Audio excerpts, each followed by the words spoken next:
Muchas veces escuchamos por parte de los padres o por parte de cualquier persona en general que a veces los niños o no tienen límites o tienen alguna discapacidad o que tienen déficit de atención. Es algo que se está escuchando demasiado hoy día y nos estamos dando cuenta que conforme va cambiando nuestra sociedad, conforme tenemos más acceso a la tecnología, a las pantallas, y también en la manera en la que está cambiando en cuanto a la estructura, que cada vez hay menos embarazos o familias con menos niños o menos integrantes, está habiendo un cambio radical en la manera en la que los niños pueden ir integrando su propia personalidad y también los límites que hace varias décadas pudieran parecer algo normal, que simplemente sucede.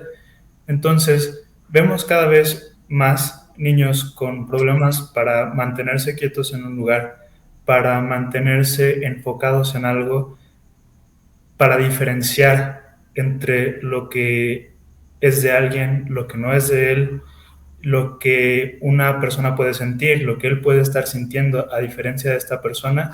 Y entonces nos hacemos la pregunta, ¿qué es lo que está sucediendo en realidad? ¿Es un problema de crianza, de voluntad, de algún trastorno neurológico? Y quizá en esta conversación podemos ir lanzando preguntas. ¿Por dónde comenzamos? ¿Tiene que ver la genética, la tecnología, la crianza, o es un conjunto de todo que está lentamente aportando a que los niños puedan crear o no crear una estructura mental que les brinde las herramientas para poder desempeñarse de manera normal en la sociedad? Para, digamos, evitar estas condiciones o estas conductas que puedan evitarme llegar a este plan, ¿no? Por ejemplo, cuando estamos ante alguna situación, a lo mejor estoy muy enojado y una parte de mí dice, le quiero gritar una grosería, es un tal por cual, ¿no? Y este proceso de control inhibitorio me contiene y me dice, no, no es correcto, no puedes hacer eso porque es tu jefe. Y si le gritas, te va a despedir. Entonces tienes que aguantarte, ¿no? Entonces son tres procesos que se tienen que ir desarrollando durante la infancia. Desde la neuropsicología lo vemos así. Y aquí a lo mejor es algo en lo que podríamos concordar un poco, porque esto se va a desarrollar en base a las relaciones con nuestros padres y con ese primer núcleo que es nuestra familia. En la actualidad, pues cuando hablamos de familia tenemos que ser como muy conscientes de que no nos estamos refiriendo a los modelos que la mayoría de los autores, que todos los que estamos aquí leímos, ¿no?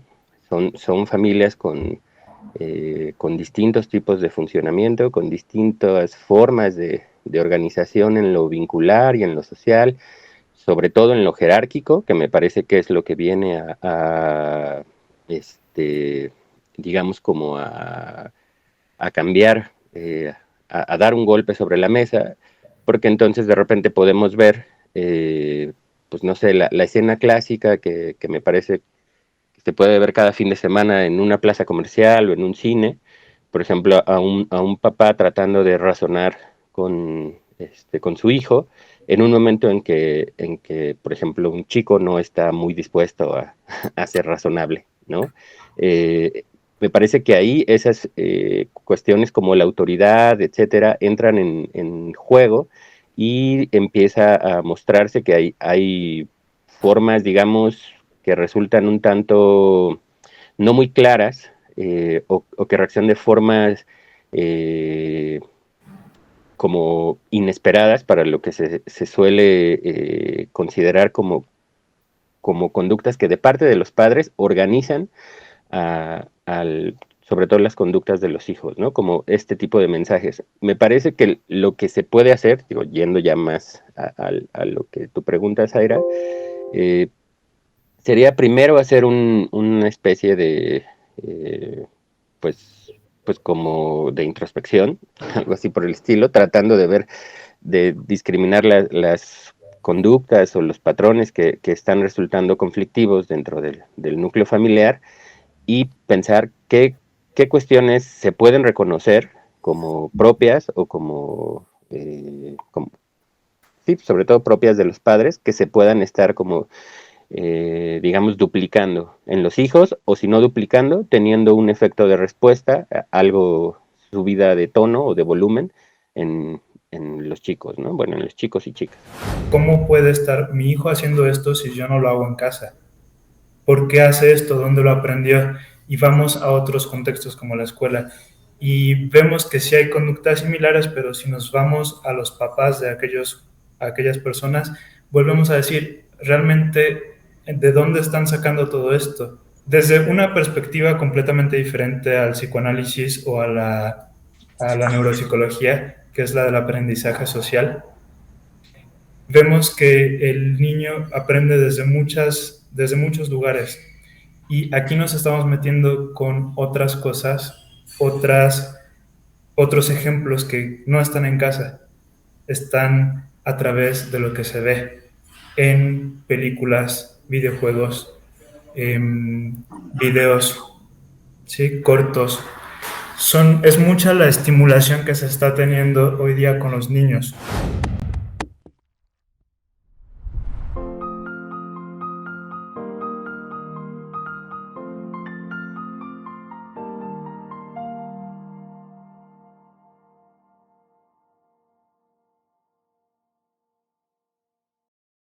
Hola, hola, ¿qué tal? Muy buenas tardes, días o noches, dependiendo del horario en que nos haga el enorme y grandísimo honor de escucharnos y de vernos.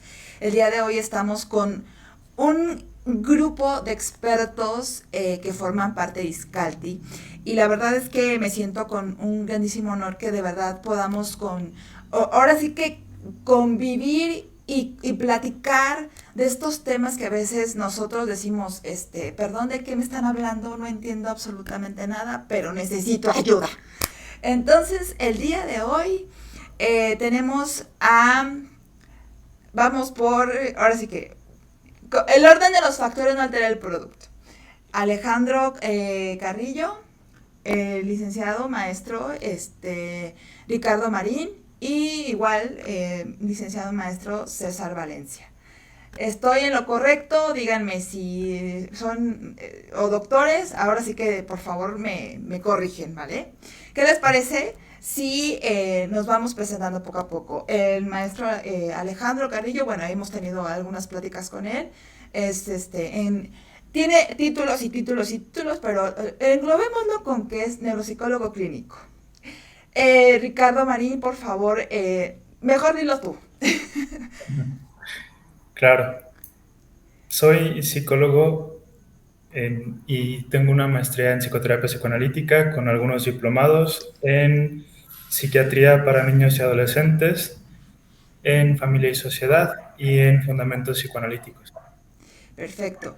Maestro César Valencia, por favor, a grandes rasgos díganos, porque sí, ya aquí tengo su currículum y sé que es muy grande, pero por favor, ahora sí que en resumen.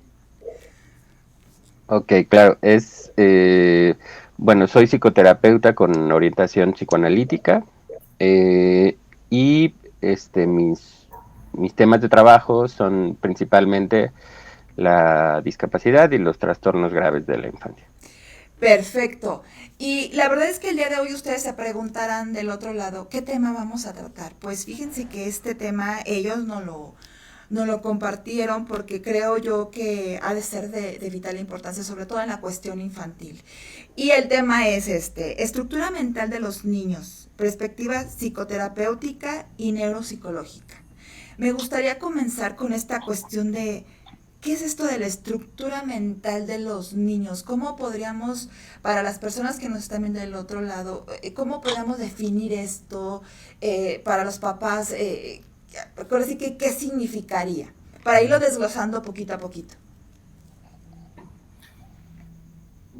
Bueno, tomando la palabra, muchas veces escuchamos por parte de los padres o por parte de cualquier persona en general que a veces los niños o no tienen límites o tienen alguna discapacidad o que tienen déficit de atención. Es algo que se está escuchando demasiado hoy día y nos estamos dando cuenta que conforme va cambiando nuestra sociedad, conforme tenemos más acceso a la tecnología, a las pantallas, y también en la manera en la que está cambiando en cuanto a la estructura, que cada vez hay menos embarazos o familias con menos niños o menos integrantes, está habiendo un cambio radical en la manera en la que los niños pueden ir integrando su propia personalidad y también los límites que hace varias décadas pudieran parecer algo normal, que simplemente sucede.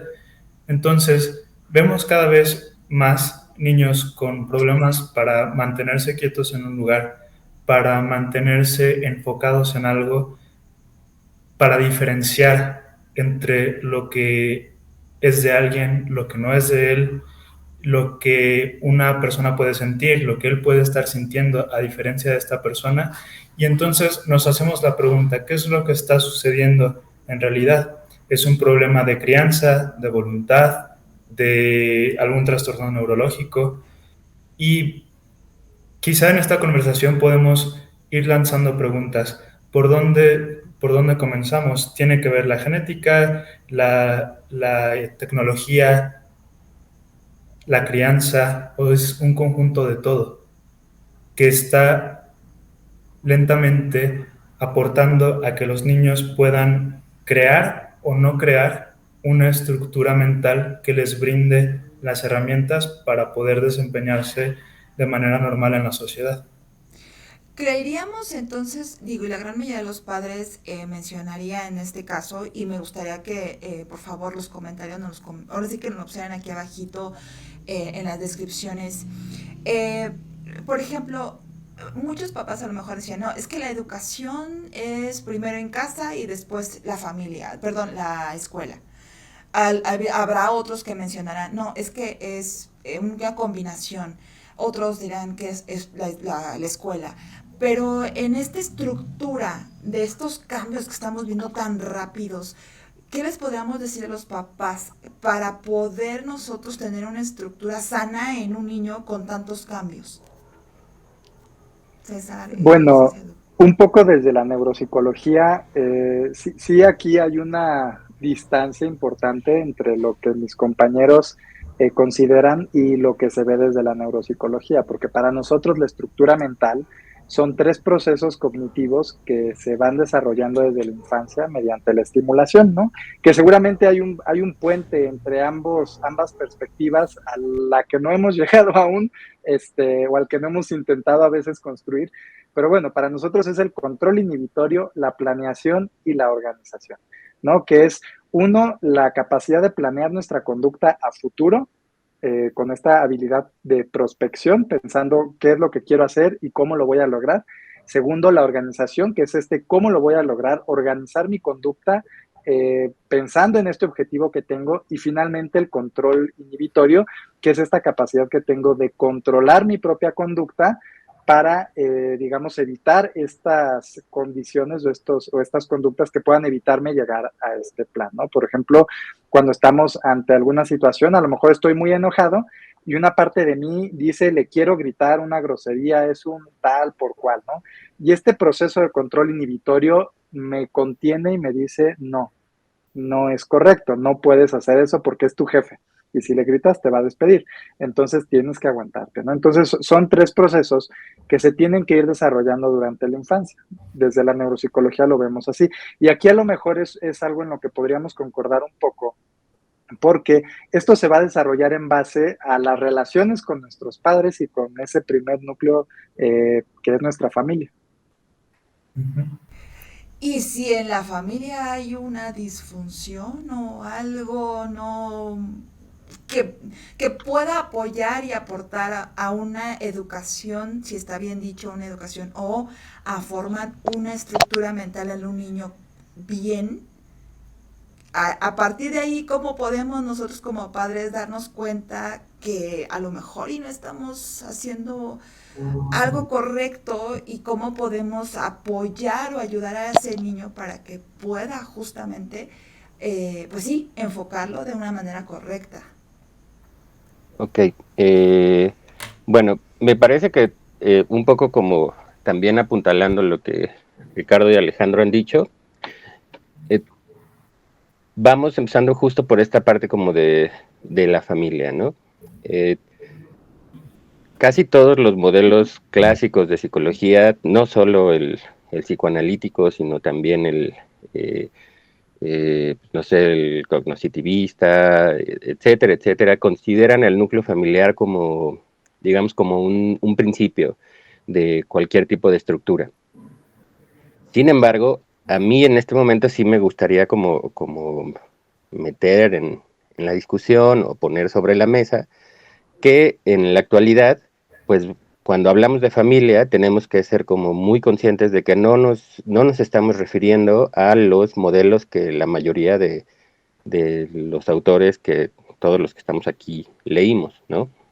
Son familias con distintos tipos de funcionamiento, con distintas formas de organización en lo vincular y en lo social, sobre todo en lo jerárquico, que me parece que es lo que viene digamos, como a cambiar, a dar un golpe sobre la mesa, porque entonces de repente podemos ver, pues no sé, la escena clásica que me parece que se puede ver cada fin de semana en una plaza comercial o en un cine, por ejemplo, a un papá tratando de razonar con su hijo, en un momento en que, por ejemplo, un chico no está muy dispuesto a ser razonable, ¿no? Me parece que ahí esas cuestiones como la autoridad, etcétera, entran en juego y empieza a mostrarse que hay formas, digamos, que resultan un tanto no muy claras o que reaccionan de formas como inesperadas para lo que se suele considerar como conductas que de parte de los padres organizan sobre todo las conductas de los hijos, ¿no? Como este tipo de mensajes. Me parece que lo que se puede hacer, digo, yendo ya más a lo que tú preguntas, Zaira, sería primero hacer una especie de, pues como de introspección, algo así por el estilo, tratando de discriminar las conductas o los patrones que están resultando conflictivos dentro del núcleo familiar y pensar qué cuestiones se pueden reconocer como propias o sí, sobre todo propias de los padres, que se puedan estar como digamos, duplicando en los hijos, o si no duplicando, teniendo un efecto de respuesta, algo subida de tono o de volumen en los chicos, ¿no? Bueno, en los chicos y chicas. Acabo de mencionar algo que es muy interesante. Esta cuestión de réplica, quiero entender que es literal lo que los niños ven en casa es lo que van a reflejar hacia el mundo. Entonces, obviamente, si tenemos a lo mejor algún problema con un chico, no sé, que haya algún tipo de violencia o algo que no esté respondiendo bien al papá, porque es como una respuesta, así que es como un ir y venir, ¿no? Entonces, si tú quieres como papá decirle a tu hijo, no hagas tal cosa, pero si lo está viendo en casa, que sí lo hace, entonces eso es lo que me gustaría que ustedes nos comentaran, que de verdad, y que quede muy claro, en esta cuestión de educación, cómo podemos nosotros como padres tener una estructura sana hacia esos niños, cuando a veces en casa tratamos de hacer lo mejor posible, pero a lo mejor y nosotros no tenemos como esa educación, o bueno, como los padres de generaciones anteriores, que no tenemos una educación como tal de, pues sí, a mí me educaron como yo sé, no sé si estoy bien o estoy mal. ¿Cómo podemos ayudar en esa cuestión de los papás? Yo ahí tengo algunas cosas que decir. Concuerdo con ambas posturas. Creo que la psicología está tratando de ver la misma conducta a través de diferentes lentes y quizá no podemos tener un puente que una todo de una manera perfecta. Pero en lo que se refiere a estas conductas que pudieran verse como desagradables, a la réplica de las conductas de los papás a través de los hijos, quizá aquí los papás o cualquier persona pueda sacarse de tener mucho revuelo, sentirse confundida, diciendo, es que ¿cómo puede estar mi hijo haciendo esto si yo no lo hago en casa? ¿Por qué hace esto? ¿Dónde lo aprendió? Y vamos a otros contextos como la escuela y vemos que sí hay conductas similares, pero si nos vamos a los papás de aquellas personas, volvemos a decir, realmente, ¿de dónde están sacando todo esto? Desde una perspectiva completamente diferente al psicoanálisis o a la neuropsicología, que es la del aprendizaje social, vemos que el niño aprende desde muchos lugares. Y aquí nos estamos metiendo con otras cosas, otros ejemplos que no están en casa, están a través de lo que se ve en películas, videojuegos, videos, ¿sí? Cortos. Es mucha la estimulación que se está teniendo hoy día con los niños, de todas partes. Esto por un lado. Por otro lado, como decía Alejandro hace rato, la persona tiene que ir creando estos procesos, pero desde nuestra perspectiva, la persona también nace con impulsos e instintos que lo llevan a querer algo. Con esta noción podemos pensar, necesitamos a alguien que pueda ir guiando a este niño a que pueda realizar las cosas que necesitas hacer dentro de un contexto social. El problema, uno de los principales problemas que podemos tener aquí desde la crianza es el límite que se le da a los hijos en cuanto a la información que se está recibiendo, que a veces es demasiada, por un lado, y por otro lado, en la comunicación y en lo que se le dice a los hijos, la repercusión que puede tener. Porque, por ejemplo, si en casa el niño quiere cualquier cosa, no sé, comer a cualquier hora y el papá o la mamá nada más para que no esté haciendo relajo le da algo, no puede esperar que si no hay ese momento de frustración en casa, que puede ser breve, tampoco tiene que ser algo traumático, si no le está viendo esta contención desde casa, el padre no puede esperar que su hijo se comporte afuera de casa simplemente porque se lo dice, porque está viendo un mensaje doble. Aquí sí, en casa todo lo que tú quieras, pero afuera tú no eres libre. Entonces, ¿en qué momento es libre? ¿O cómo saber si es libre o no para hacer algo? Y entonces, por la misma conducta, a la vez es castigado y es premiado, generando un montón de confusión para todas las personas, más para el niño. Entonces,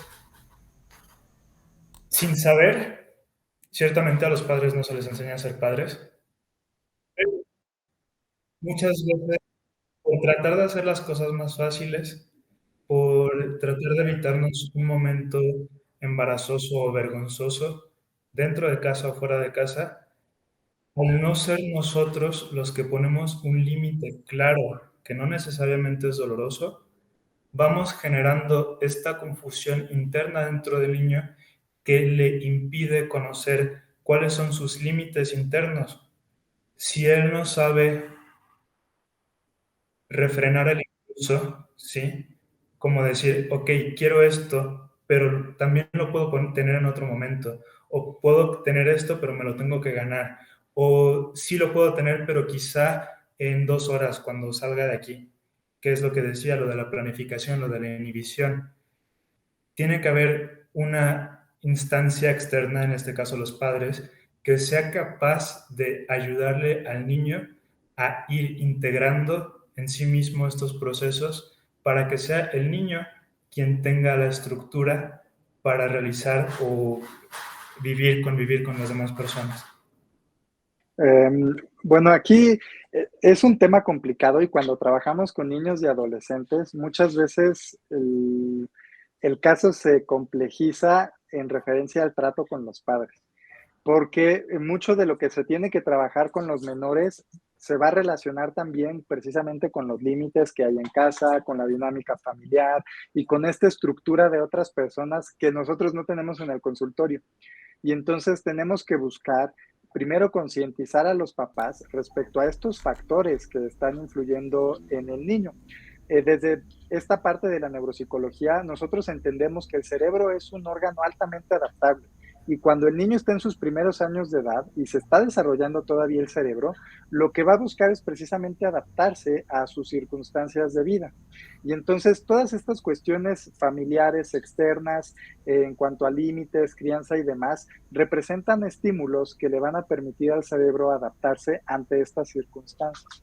Y además nuestro cerebro es muy bueno encontrando patrones. Entonces, si a lo mejor el patrón no es la regla, mi cerebro va a hacer lo posible por encontrar otro patrón. Generalmente, ¿cuál es la emoción de papá y mamá? Si papá y mamá están de malas, son muy regañones y los límites están al 1000. Si papá y mamá están de buenas, entonces pues los límites están como al 50. Y si papá y mamá están muy cansados, pues no hay límites porque no van a ver ni siquiera lo que estoy haciendo. Y el niño se va a adaptar a esta situación y va a estar cazando a papá y a mamá a ver cuando está cansado, cuando está de malas, cuando está de buenas y se va a portar según la emoción de papá. Pero un día va a salir al mundo y así no va a funcionar el mundo, así funciona su casa. Entonces, primero es concientizar mucho a los papás, en ocasiones pues también se les pide que asistan a procesos terapéuticos propios para atender estas situaciones y que puedan romper un poco estos patrones. Bueno, esto desde mi rama, no sé si César nos pueda comentar un poco más acerca de... Sí, exacto, porque igual en esta cuestión con el maestro César puede ser un poco más complejo, sobre todo porque necesitan más atención a estos chicos especiales. Entonces, sí nos gustaría muchísimo esa perspectiva para los papás que sepan qué hacer.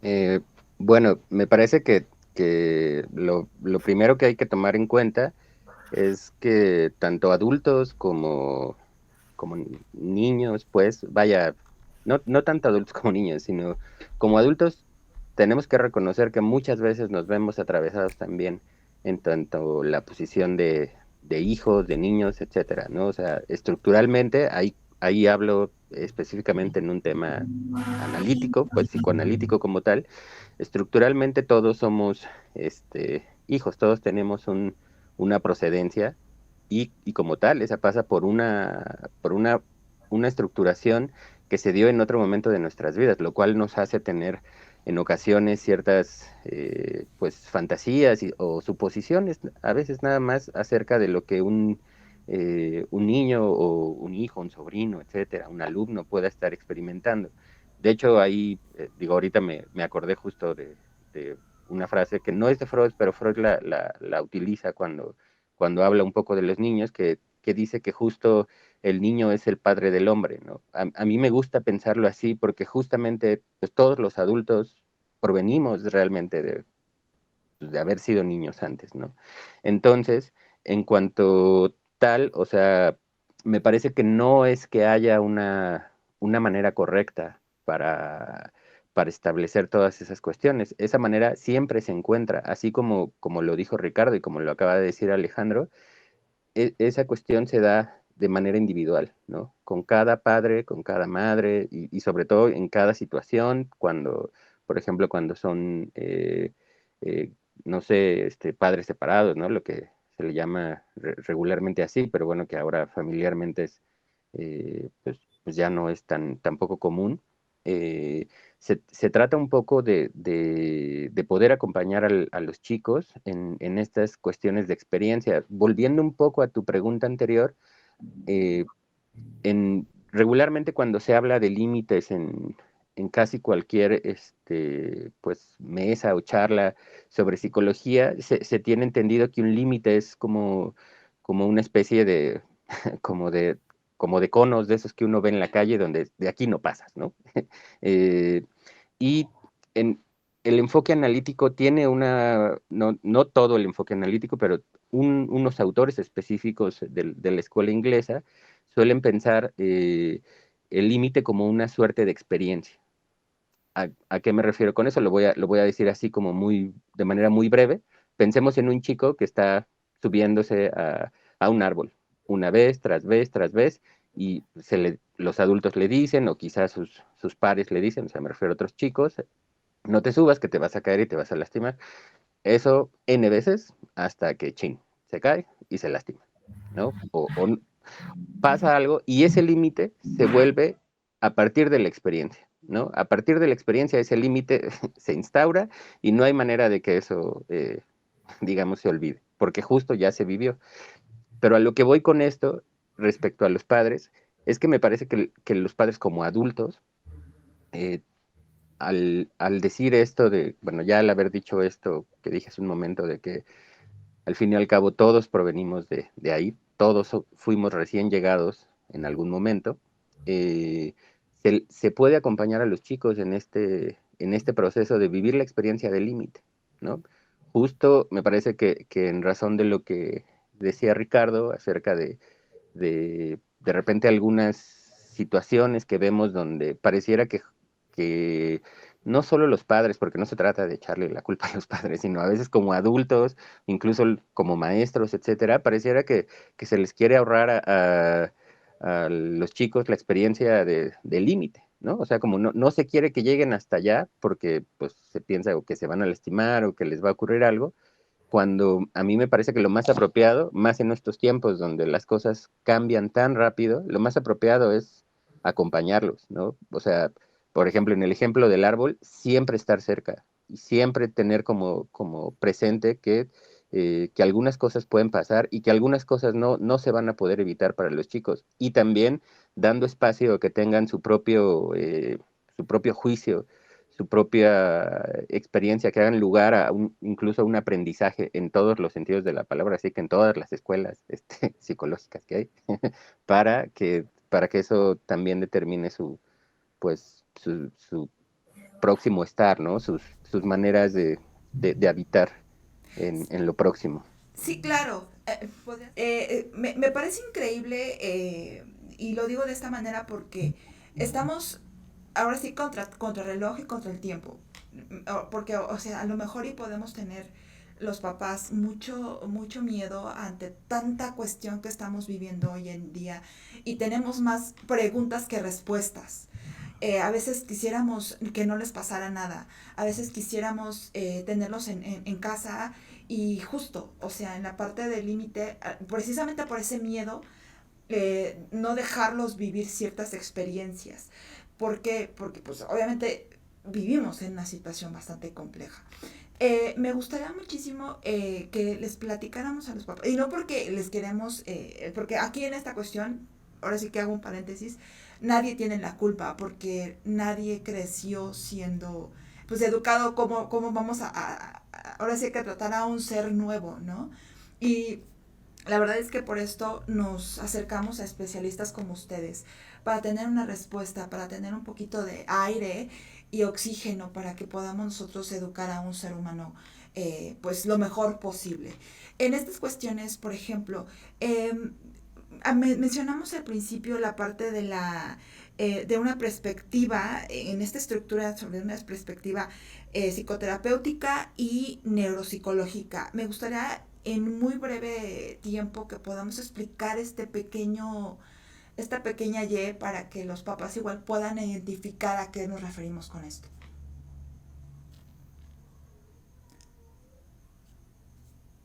Aquí yo rescataría, ay, perdón, Ricardo, continúa. Desde la psicoterapia nos enfocamos en un proceso que puede ser breve, mediano plazo, largo, dependiendo de la necesidad del niño, en donde a través de diversas metodologías, la metodología que se utiliza en la psicoterapia psicoanalítica es el juego. El niño va pudiendo expresar aquello que necesita a través del juego, de la misma manera que puede ir poniendo los límites, porque se acerca a esta experiencia de la que hablaba César, a través del juego. Es importante reconocer que todos los cambios y además la reducción de la socialización, porque a veces antes había niños jugando por las calles y todo eso, ahora mucho del contacto es a través de una pantalla.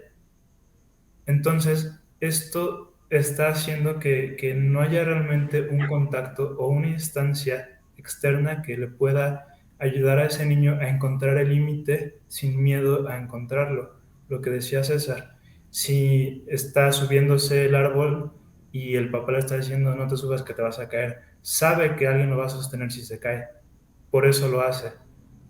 Luego, los berrinches en casa o los berrinches en algún supermercado, si los hace es porque sabe que alguien le está poniendo atención. Quizá lo que está buscando es la atención. Lo malo es cuando se hace un sustituto de esta atención a través de otra cosa, como puede ser una pantalla, o dinero, o algún otro escape. Quizá sería muy bueno como padre concientizarnos en a quién le estoy dejando la crianza de mi hijo, a una pantalla, a la escuela, a no sé qué videojuego o no sé qué youtuber que se encontró por ahí, porque al final nos encontramos con un tema central, que es toda persona busca atención, sí o sí, desde el primer momento de la vida en este mundo, está buscando ser atendido. Y aparece como respuesta la madre o el padre que viene a satisfacer esta necesidad. Cuando van pasando los años, la persona también va tratando de probar sus límites desde la mirada de la otra persona. Cuando esta mirada no existe, es aquí en donde no se puede hacer una estructura. ¿A quién le pregunto? ¿Con quién voy? ¿Quién me está probando si lo que estoy haciendo está bien o mal? Si yo siento que está bien. Entonces, no podemos resolver un tema tan complejo en 5 minutos, pero quizá para los padres sería bueno tener una perspectiva diferente. A un niño se le tiene que dar cosas de niño y a un adulto cosas de adulto. Si pensamos en lo que se le está dando al niño como si fuera un adulto, vamos a poder ver la desproporción. Un niño que tenga toda la libertad puesto en un contexto de adulto es peligroso. Un niño que tenga acceso ilimitado a comida es peligroso para su salud. En el momento en que quiera, peligroso para su salud. Si cambiamos ya no una pantalla o un tipo de comida, sino a alguna droga, ¿sí? O a algún arma, entonces nos vamos dando cuenta de la importancia de poner ciertos límites al acceso que tienen a las cosas. No pueden estar sin supervisión, sin esta mirada externa que les pueda decir lo que tú estás haciendo es correcto o no es correcto. De todos modos van a tratar de romper los límites para generar esta experiencia de hasta dónde pueden llegar. Pero mientras esté alguien ahí, se van a dar cuenta mejor antes que después. Y en cuanto al qué tan recomendable es el uso, los tiempos, escuché a algún psicólogo hace tiempo diciendo, piensa que lo que está utilizando es un cuchillo y pregúntate, ¿estás dispuesto a dejarle ese artefacto a tu hijo? Así nada más. Porque un cuchillo puede ser bastante útil en la cocina, por ejemplo, o en un contexto de supervivencia. Puede ser muy, muy útil, pero también muy peligroso. Así que reflexionemos en esto. En las manos equivocadas puede ser muy peligroso. Y sin la educación pertinente puede ser muy peligroso o muy útil. No, bueno, acaba de mencionar el maestro Ricardo. Ahora sí que tema, porque muchas personas van a decir, sí, pero ¿cómo le pongo límite al berrinche? A veces lo que quiero es ya que se calle y digo de lo que quiero porque ya no lo soporto. Y lo digo porque a veces a lo mejor y pasa, porque ya a veces estás cansado. Acaba de mencionar la parte también de, sí, límites, pero, ajá, yo la verdad es que a veces ni yo mismo me los pongo. Y muchos temas que muchas personas del otro lado me gustaría que los comentaran, ahora sí que nos lo dijeran, nos explicaran, ¿qué les gustaría que los expertos nos explicaran respecto a esto? Porque se me hace algo muy interesante y muy importante, y sobre todo porque todas las personas, ahora sí que papás de esta generación y un poquito más atrás, estamos luchando contra cuestiones que a veces ni nosotros mismos entendemos. Entonces, ¿cómo poder lidiar también con eso? Y cómo educar a un niño si a veces nosotros no entendemos muchas cuestiones. Pero el maestro Alejandro nos iba a comentar algo al respecto, perdón. Claro, me parece muy, muy valioso este ejemplo que nos puso César del árbol, porque justamente desde la neuropsicología vamos a hacer algo parecido en el tratamiento. Vamos a presentar una situación que el niño va a tener que resolver y de esta manera va a ir desarrollando ciertos procesos. Y entonces, en este ejemplo del árbol, es una situación de estimulación perfecta para ayudar a un niño a planear, a organizar y a inhibir su conducta. Y tenemos aquí a lo mejor varias posturas que podríamos tomar como papá, ¿no? Y a lo mejor la más común es ver al niño que se quiere subir al árbol, no te subas al árbol, te vas a lastimar, te vas a caer, te vas a pegar en la cabeza, te vas a morir y jamás te vuelvas a subir a un árbol. El niño se va a volver a subir a un árbol. En cuanto yo me dé la vuelta, lo va a hacer. Así de simple, ¿no? Entonces, mi prohibición realmente no va a ser muy útil. Y la siguiente perspectiva que puedo hacer es no hacer nada, que se caiga y ya aprenderá, ¿no? Pero yo creo que la tercera perspectiva puede ser muy valiosa. A ver, vamos a aprender a subir el árbol. Y entonces yo me puedo acercar e involucrarme con mi hijo y ¿sabes qué? Pon tu pie aquí, observa a dónde te puedes subir, dónde está tu mano. Se va a caer y se va a raspar de todas formas. Pero probablemente esa caída y ese raspón van a ser menos graves que si él se cae intentando hacerlo por sí mismo. Y yo voy a estar ahí para enseñarle, mira, te equivocaste porque no tenías que subir tu pie ahí porque se ve que eso se va a romper. Y entonces le enseño a mi hijo que antes de hacer algo tiene que planear, tiene que ver qué puede suceder si lo hace, que tiene que ver qué pasos tiene que seguir porque quería llegar a la copa del árbol y que aunque se vea muy, muy tentador subirse a esa rama, puede ser más peligroso y lo tiene que evitar. Y es la misma situación. Entonces, le estoy enseñando límites, le estoy enseñando a planear, le estoy enseñando a organizar y le estoy enseñando a controlar su propia conducta y solo está subiendo a un árbol. Entonces, yo creo que aquí la perspectiva que podríamos tomar como padres es evitar esta parte de prohibir todo el mundo, porque es lo que usualmente hacemos, no, y eso tampoco, y aquello menos. Es enseñarle a nuestros hijos cómo lo pueden hacer de manera segura y utilizar este no cuando realmente es muy necesario. Yo les digo a los papás, no es que no les puedas decir que no, es que es mejor que les enseñes. Y cuando les tengas que decir que no porque se está poniendo en riesgo, que quede claro por qué no lo puede hacer, ¿no? O sea, es tu derecho como padre. Pero si tú vas prohibiendo todo el mundo, el niño al final va a buscar la manera de experimentarlo cuando tú no estés y eso lo va a poner en más riesgo. Por ejemplo, el cuchillo también. Si todo el tiempo le estás prohibiendo el cuchillo y lo pones en el lugar más alto y nunca agarres el cuchillo, hijo, en cuanto yo no esté en la casa, el niño va a buscar la manera de agarrar el cuchillo y va a hacer algo mal, porque no sabe qué hace el cuchillo y ni cómo funciona. Y va a buscar experimentar cómo funciona y se va a lastimar. En cambio, si yo estoy ahí para decirle, mira, vamos a cortar el pan, ese puede ser tu dedo. ¿Quieres rebanarte el dedo? No. Ahora tú corta el pan. Ah, mira, puedes cortar. Se le va a ir la curiosidad al niño, ya va a saber cómo funciona un cuchillo y aunque se lo ponga ahí, no le va a interesar. Porque ya comprende su funcionamiento, ya sabe el límite, ya estimulé, ya generé estos procesos. Entonces hay que evitar estas posturas prohibitivas a más no poder. Maestro César, ¿algo que comentar? Sí, solo quisiera como apuntar, justo ya que preguntabas acerca de esta Y que te parece que se hacía desde los dos enfoques, quisiera solo tratar de agregar un poco y precisar acerca de qué se podría hacer en un proceso psicoterapéutico que incluya esta parte del juego que es importantísima con los chicos, de la cual ya habló Ricardo. Solo quisiera plantear esto. Esta cuestión del juego no surgió de la nada, o quizás sí, como, depende como lo quieran ver, sino los primeros psicoanalistas las primeras, porque fueron mujeres, las primeras psicoanalistas que recibieron chicos en un consultorio, hablaron de una modificación de la técnica. ¿En qué consiste esta modificación de la técnica?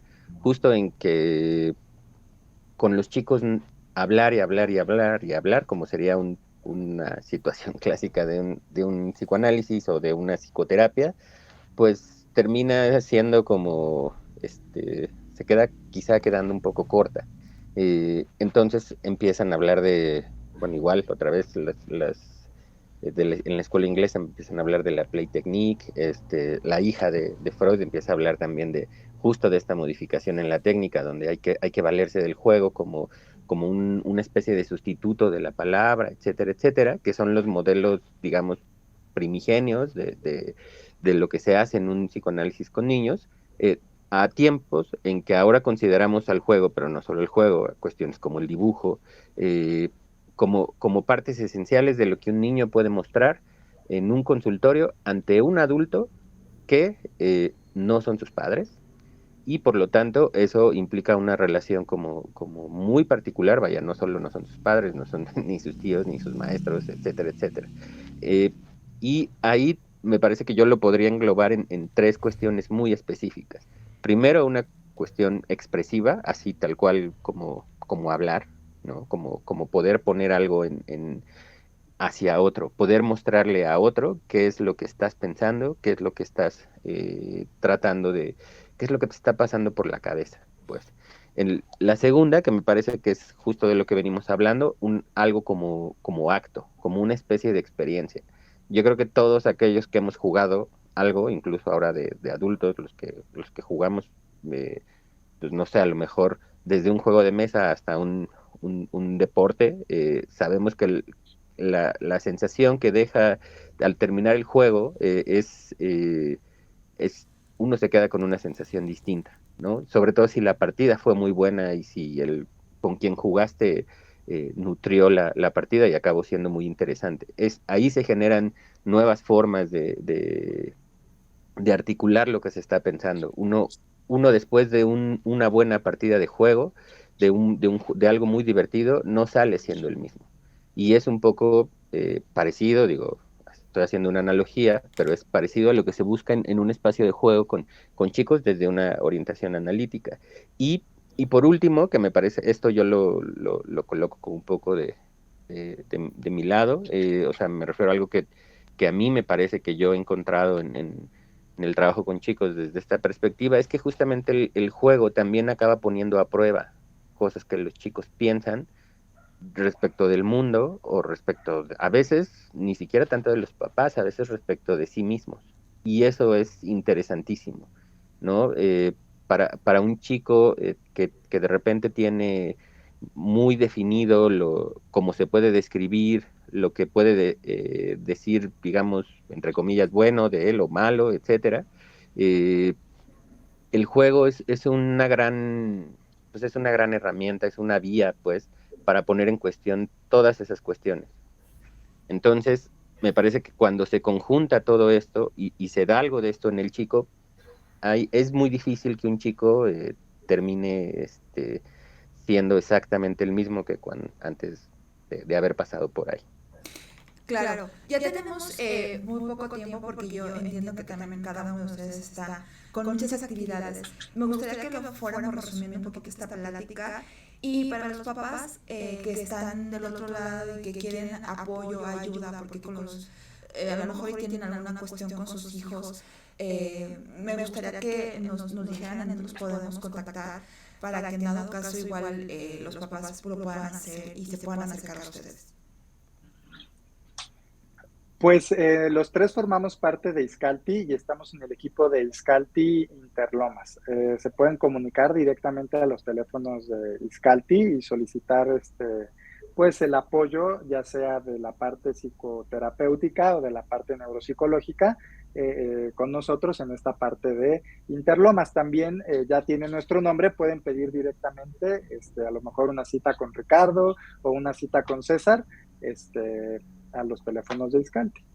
Igual, no sé si ellos quieran dar sus personales, pero creo que esa es la manera como más sencilla de localizarnos. Perfecto. Maestro Ricardo César, ¿quieren comentar algo al respecto? Sí, así es, al igual que Alejandro, me parece que la vía más sencilla para contactarnos es por las vías generales de Iscalti, ¿no? El chat, que suele ser lo más rápido, el chat de WhatsApp, y preguntar ya sea por el centro de Interlomas, que es donde los tres colaboramos, o por cualquiera de nosotros tres, me parece que es la vía más directa para comunicarnos pronto. Perfecto. Maestro Ricardo. Estoy de acuerdo con ellos. Sí, también en la página de Iscalti tenemos algunos otros recursos. Tenemos también clínicas en otras partes de la Ciudad de México, en Lomas Verdes, en Chapultepec, en Clavería. Clavería. Sí, y también contamos con psicoterapia en línea para adolescentes, adultos, niños también. Y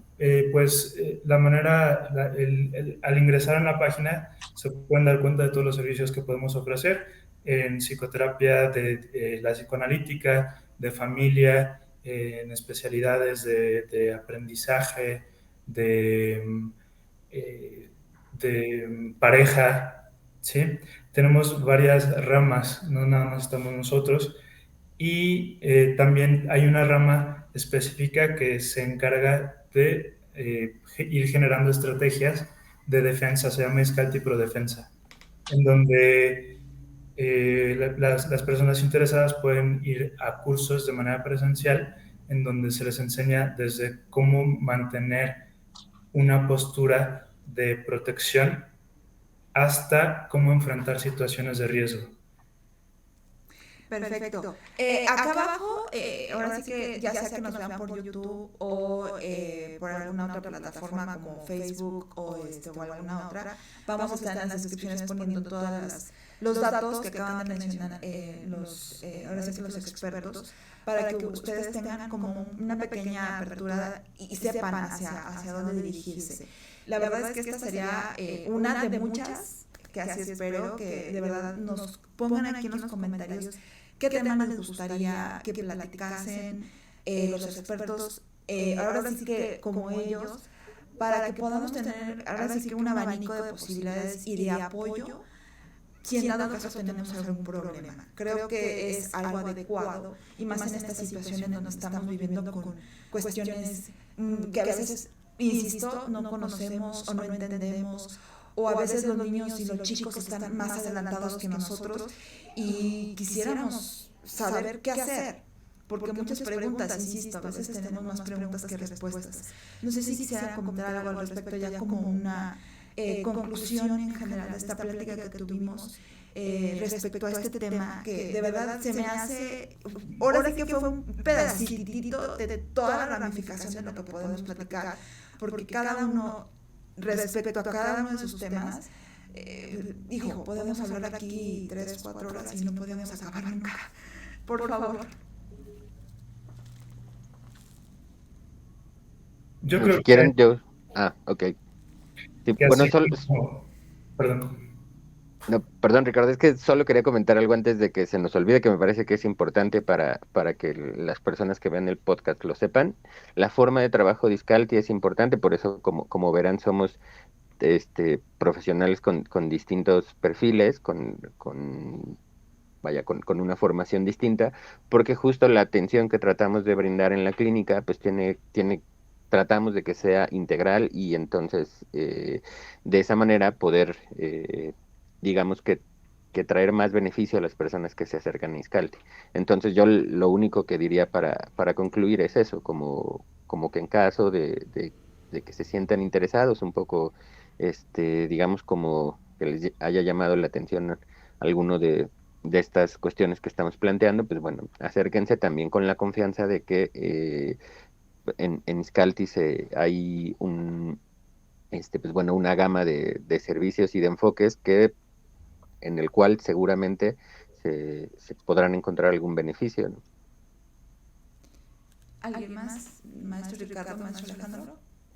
Lo que yo quería decir es que nos la pasamos hablando de los niños, que es maravilloso hablar de ellos, pero desde la perspectiva de los padres es casi lo mismo. Los padres también se están encontrando con sus propios límites y necesitan tener esta experiencia. Afortunadamente no tienen que estar solos en el proceso. No hay escuelas para padres, es cierto, nadie se les enseña a hacer las cosas bien o mal, pero contamos con todos estos recursos, el acompañamiento, el asesoramiento, como para poder poner en orden nuestras vidas primero, para luego poder ayudar a nuestros hijos. Creo que eso es lo más importante. Antes de querer ayudar a otra persona, primero tenemos que ayudarnos a nosotros mismos. Así es. Creo que con esto fue un cierre perfecto con lo que acaba de mencionar Ricardo, porque efectivamente nadie sabe, ahora sí que nadie sabe sabiendo, y es mejor acercarse con personas que saben mejor, ahora sí que más que uno, para poder tener esas respuestas hacia algo y podamos ser mejores personas, que bueno, esa es la finalidad de Iscalti, que crezcamos y que seamos mejores personas. En verdad, muchísimas gracias. Aquí abajito vamos a poner todos los datos y por favor, si ustedes, esto se va a hacer de manera paulatina y vamos a estar ahí platicando de algunos temas que a ustedes les interesa. Díganos, por favor, explayen qué temas, qué les gustaría platicar con cada uno de ellos. La verdad es que Iscalti tiene una ramificación impresionante de especialistas, psicólogos, neuropsicólogos, terapeutas, bueno, en cantidad de verdad de personas que en serio necesitamos, sobre todo más en estos tiempos en donde estamos viendo cambios muy radicales y muy rápidos. Entonces, muchísimas gracias de verdad por el espacio y nos estamos viendo próximamente, porque creo que hay muchísimos temas por tratar. Muchas gracias de verdad, y pues Aida Rodríguez se despide, y pues bueno, muchísimas gracias a todos. Gracias, maestros.